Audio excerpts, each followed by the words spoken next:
राज्य में जितने भी संविदा हो रहा उसमें महोदय 10% से अधिक 30, 32, 35% का संविदा में हो जाने की वजह से काम का गुणवत्ता में काफी प्रभाव पड़ता है महोदय, योजना पूर्ण नहीं होता है। ऐसा कई उदाहरण है महोदय। सर, जिस बीसी के स्कॉलरशिप की बात करते हुए ये मेज पटक रहे हैं, सदन के कार्यकलाप को बाधित कर रहे हैं, अगर उनके आंकड़े, मैं पूरी जवाबदेही के साथ इस सदन में आपके माध्यम से उनको इस चुनौती देता हूं कि मैं जिन आंकड़ों को प्रस्तुत कर रहा हूं, अगर ये आंकड़े गलत हैं तो उसका प्रमाण ये रख दें।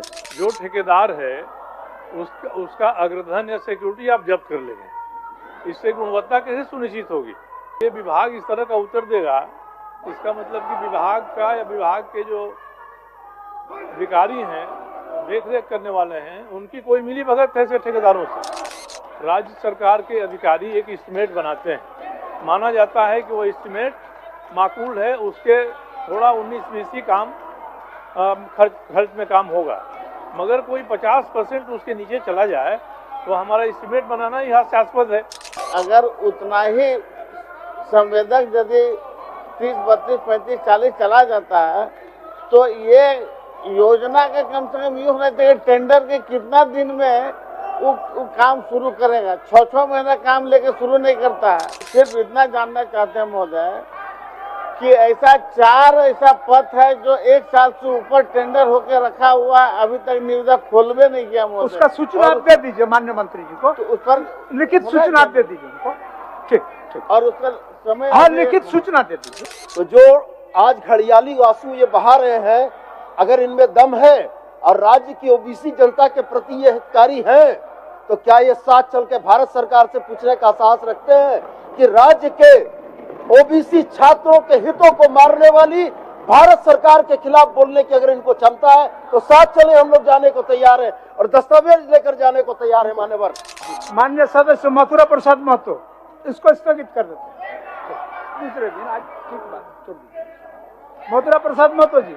अध्यक्ष महोदय, सरकार के उत्तर प्राप्त है, लेकिन महोदय मेरा पूरक होगा इसमें कि राज्य में जितने भी संविदा हो रहा उसमें महोदय 10% से अधिक 30, 32, 35% का संविदा में हो जाने की वजह से काम का गुणवत्ता में काफी प्रभाव पड़ता है महोदय, योजना पूर्ण नहीं होता है। ऐसा कई उदाहरण है महोदय। इसलिए माननीय मंत्री जी से आग्रह होगा कि इस पर विशेष ध्यान देकर इस गुणवत्तापूर्ण कार्य कराया जाए महोदय। माननीय मंत्री जी,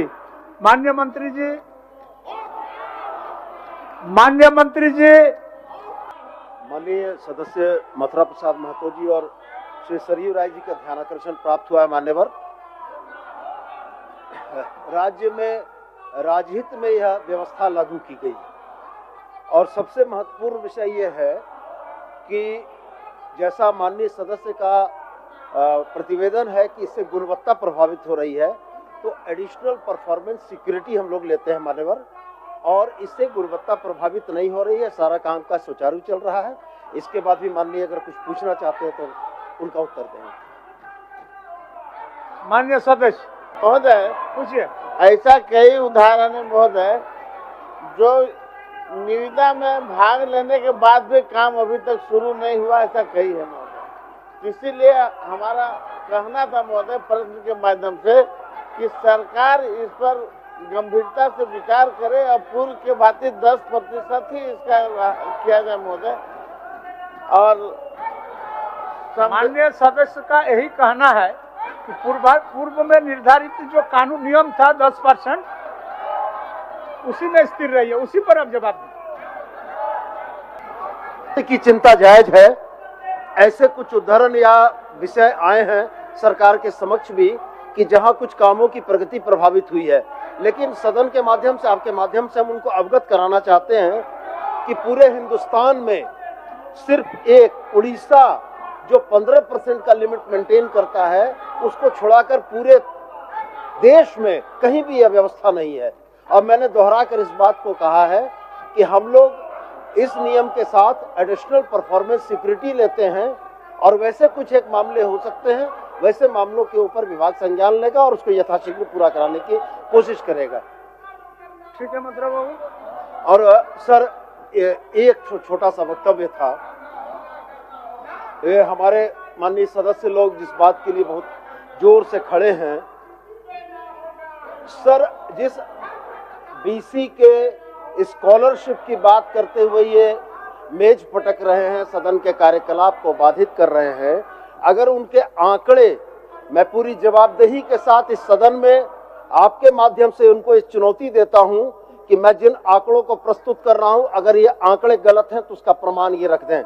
मान्यवर 2000 बीसी पोस्ट मैट्रिक में 2023-24 में डिमांड हमारी थी 271.37 करोड़ की, जिसमें गवर्नमेंट ऑफ इंडिया के द्वारा 77.31 करोड़ रुपया मात्र हमको दिया गया। 2024-25 में मान्यवर 253.21 करोड़ की डिमांड थी और हमको मिला 33.57 करोड़। मान्यवर 2025-26 में हमारी डिमांड 370.87 करोड़ की थी और हमको एक पैसा भी नहीं मिला। और बीसी प्री मैट्रिक की बात अगर हम करते हैं मान्यवर, हमारी डिमांड थी 23-24 में 67.88 करोड़ की, हमको मिला 7.35 करोड़। 24-25 में 66.14 करोड़ की डिमांड थी, 12.61 करोड़ मिला। 2020-25 में 45.91 करोड़ की डिमांड थी स्टेट की, हमको मिला 3.95 करोड़। तो जो आज घड़ियाली आंसू ये बहा रहे हैं, अगर इनमें दम है और राज्य की ओबीसी जनता के प्रति ये हितकारी हैं, तो क्या ये साथ चल के भारत सरकार से पूछने का साहस रखते हैं कि राज्य के ओबीसी छात्रों के हितों को मारने वाली भारत सरकार के खिलाफ बोलने की अगर इनको क्षमता है तो साथ चले, हम लोग जाने को तैयार हैं और दस्तावेज लेकर जाने को तैयार है। मान्यवर सरजू बाबू हस्ताक्षरी हैं, उनको पूछने दीजिए। ठीक महोदय, माननीय मंत्री जी ने बताया है कि एडिशनल परफॉर्मेंस सिक्योरिटी का प्रावधान किया गया है, जिसके कारण से गुणवत्ता सुनिश्चित हो जाएगी। अगर मंत्री जी बता दें कि एडिशनल परफॉर्मेंस सिक्योरिटी क्या है और कैसे गुणवत्ता सुनिश्चित हो जाएगी। माननीय मंत्री जी। मान्यवर, माननीय सदस्य ने पूछा है कि एडिशनल परफॉर्मेंस सिक्योरिटी क्या है, गुणवत्ता को सुनिश्चित कराने का क्या आधार है। तो मान्यवर, एडिशनल परफॉर्मेंस सिक्योरिटी इसलिए ली गई कि यदि निर्धारित सीमा से कम वो जा रहे हैं तो उनका परफॉर्मेंस उचित होगा अथवा नहीं होगा, इसके लिए उनकी एक सिक्योरिटी राशि और लेकर रखी जाती है। और हम ये समझते हैं कि किसी भी निविदा के निष्पादन में, किसी भी कॉन्ट्रैक्ट में जब अग्रधन की राशि रखी जाती है तो ये यही सुनिश्चित करने के लिए होती है कि वह कॉन्ट्रैक्टर उस निविदा की शर्तों का अनुपालन करेगा, और यदि वह अनुपालन नहीं करेगा तो वैसी स्थिति में सुरक्षित राशि या अग्रधन को हम लोग जब्त करते हैं। यही आधार बनता है। मान्यवर, और कुछ पूछिएगा महोदय? और कुछ पूछिएगा? यही पूछ रहा हूँ महोदय, जो ठेकेदार है उसका अग्रधन या सिक्योरिटी आप जब्त कर लेंगे, इससे गुणवत्ता कैसे सुनिश्चित होगी? हम लोग तो गुणवत्ता की बात करते हैं और इसमें उत्तर में कहा गया है कि कोई भी ऐसी सूचना नहीं मिली है कि गुणवत्ता प्रभावित होती है। मैं तो दर्जनों योजनाओं के बारे में जनसेतु में मैंने कहा है, ठेकेदार काम करता है, एक चौथाई छोड़ देता है, ऊपर से गुणवत्ता उसकी इतनी खराब रहती है कि साल भर भी काम नहीं चलता है।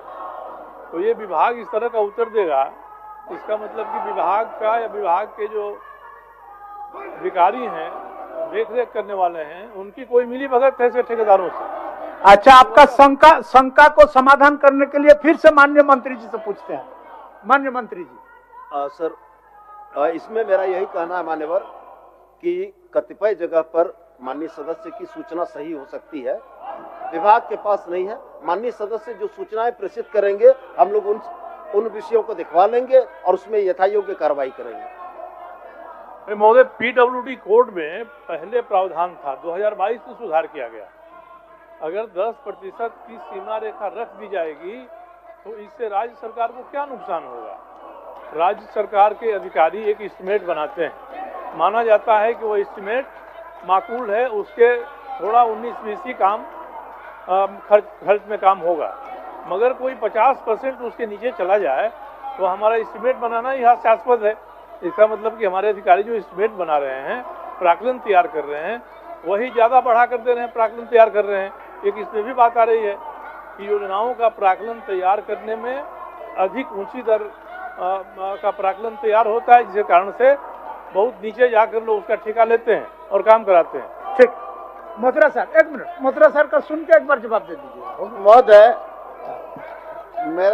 मेरा इतना कहना है महोदय, अगर उतना ही संवेदक यदि 30, 32, 35, 40 चला जाता है तो ये योजना का कम से कम ये होना चाहिए टेंडर के कितना दिन में वो काम शुरू करेगा। 6-6 महीना काम लेके शुरू नहीं करता है तो कम से कम जो संवेदक लेता है काम को, उसका तिथि निर्धारण हो कि इतना दिन के अंदर नहीं करेगा तो योजना उनको नहीं दिया जाएगा। ऐसा कुछ प्रावधान किया जाए मोदी सरकार। बोलिए।